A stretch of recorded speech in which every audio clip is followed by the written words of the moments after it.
Je vous montre une image que j'ai envoyée dans le forum des enseignants. Le forum des enseignants. Ça là, c'est un cours de cardiologie délivré par un professeur que je suis. 5e année. Ils sont une centaine d'étudiants. Regardez vous-même, comptez le nombre d'étudiants que vous voyez. Et ça, c'est régulier.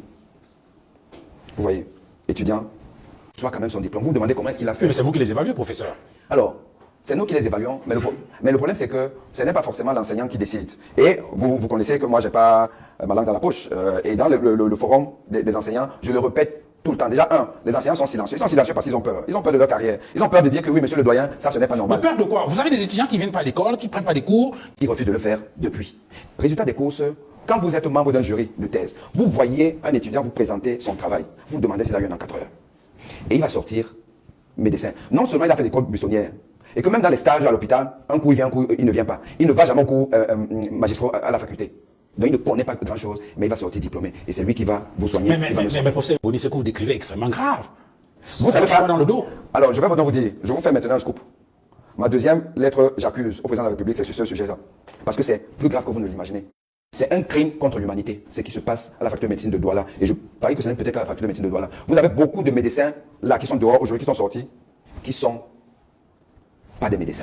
À qui on va confier des vies demain et qui n'ont pas le niveau, et vous dites que les enseignants ont peur de le dénoncer? Alors je vous dis, je répète encore, les enseignants ont peur de dénoncer. Ils ont peur de dénoncer. Pas plus tard que hier, j'ai encore relancé ce débat dans le forum. Il n'y a qu'une seule personne qui a réagi. Tous les autres, c'est silence radio. On est dans un pays qui va très mal. Hein. Vous ne savez pas à quel point on va. Quand l'élite se planque, vous pouvez comprendre que le peuple est abandonné.